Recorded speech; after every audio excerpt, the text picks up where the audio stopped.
Setiap hari, kita hidup dalam dunia yang penuh dengan ketidaksetaraan. Ada yang terlahir dengan segala kemudahan, sementara yang lain harus berjuang lebih keras hanya untuk mendapatkan yang paling dasar. Dalam perjalanan hidup, ada konsep yang seringkali tidak kita sadari, privilege. Privilege adalah keuntungan atau kemudahan yang dimiliki oleh sebagian orang, hanya karena faktor-faktor tertentu, seperti tempat kelahiran, warna kulit, jenis kelamin, atau status sosial. Sebuah kenyataan yang seringkali terabaikan, meskipun berdampak besar pada cara kita menjalani hidup. Mengutip buku Wind of Change oleh Subhan Akbar Saidi, privilege adalah hak atau manfaat yang diberikan kepada beberapa orang dan bukan kepada orang lain. Privilege juga berarti hak istimewa yang didapatkan seseorang karena keadaan tertentu. Tidak hanya di dunia realita, privilege juga sering dijumpai di serial anime Jepang. Banyak tokoh utamanya dianggap sebagai seorang yang zero to hero, namun pada dasarnya, mereka tetap memiliki privilege, yang membuatnya lebih mudah menjadi hero di kisahnya. Mari kita bahas hal tersebut.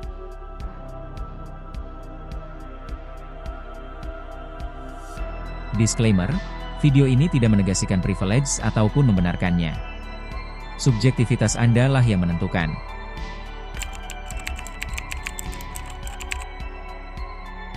Saya yakin sebagian dari kalian atau bahkan seluruhnya sudah tahu tentang anime ini.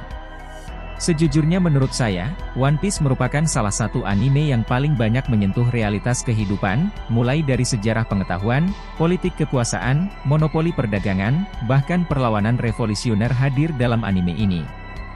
Tidak heran jika sekelas Ferry Irwandi, Ustadz Felix Xiao, Koyo Chabe, dan Uus juga mengikuti jalan ceritanya. One Piece merupakan seri manga Jepang yang ditulis dan diilustrasikan oleh Eiichiro Oda yang terbit pada 22 Juli 1997 melalui majalah Weekly Shonen Jump untuk manganya.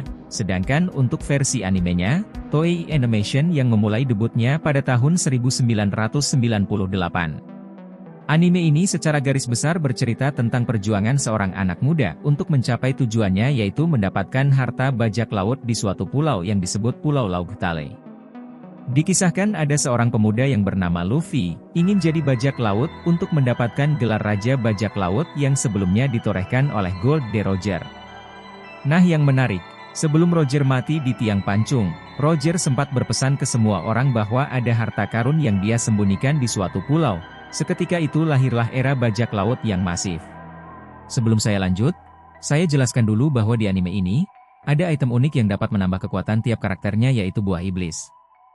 Buah iblis ini memiliki 3 tipe pada umumnya, yaitu 1. Paramecia meliputi buah-buahan yang memberikan salah satu dari berbagai macam kemampuan manusia super yang beda dari tipe Zoan dan Logia. 2. Pengguna buah iblis tipe Zoan memperoleh kemampuan untuk berubah menjadi hewan tertentu, serta bertransformasi menjadi bentuk hibrida.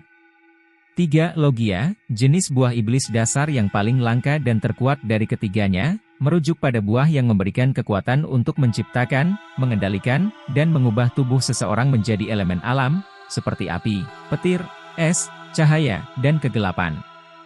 Nah, sewaktu kecil Luffy memakan buah Gomu Gomu no dengan kekuatan tipe Paramecia yang bisa memelarkan tubuhnya seperti karet.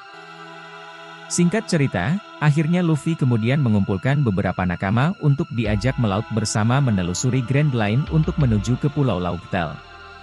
Seiring perjalanannya, banyak musuh kuat yang dihadapi namun, dapat dikalahkan oleh Luffy dan nakamanya.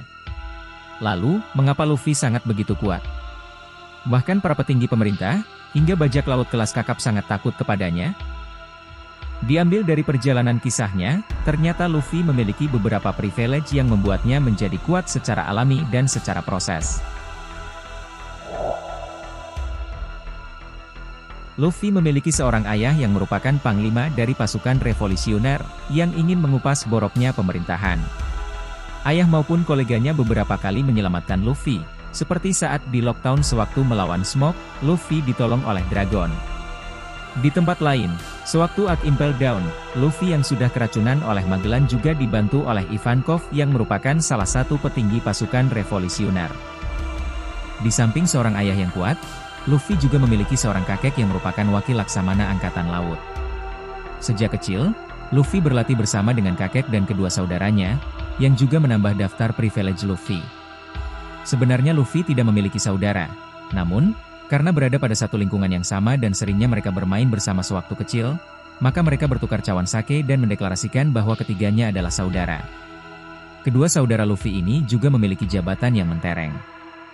S menjadi tangan kanan salah satu dari 4 kaisar bajak laut yaitu Kurohige. Satunya lagi, yaitu Sabo, merupakan orang kedua terkuat dari pasukan revolusioner setelah ayah Luffy. Dalam perjalanan, Luffy sangat terbantu karena memiliki nakama yang kuat.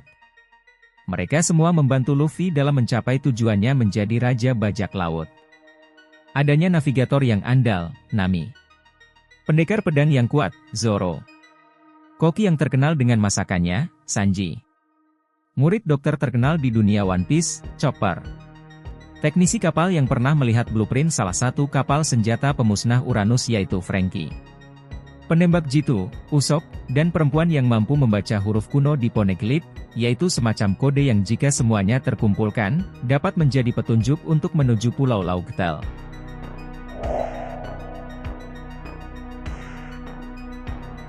Haki merupakan salah satu hal yang menjadi penambah kekuatan bagi tiap karakter, yang tentu tidak semua orang memilikinya.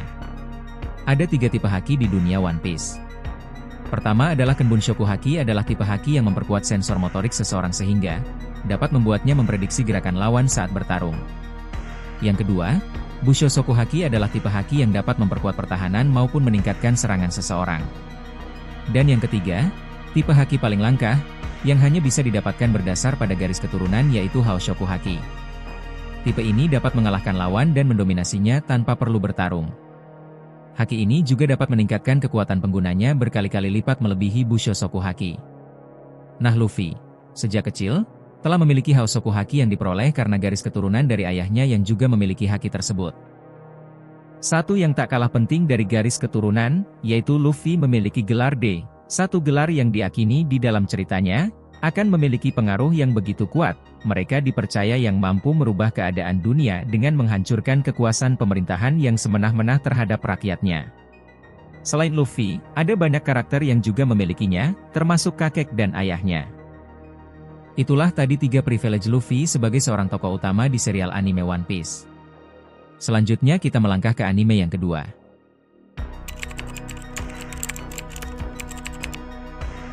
Pasti lebih tahu anime ini. Ya, Naruto. Kisah ninja yang diangkat dari serial manga karya Masashi Kishimoto ini, pertama kali ditayangkan di Jepang oleh jaringan TV Tokyo, pada 3 Oktober 2002 lalu dan berakhir di episode ke-500 Naruto Shippuden, pada 23 Maret 2017. Naruto menceritakan seorang pemuda tampan, yang berharap suatu saat akan menjadi Hokage, dan pada akhirnya impiannya terkabulkan. Lantas, di mana privilege-nya?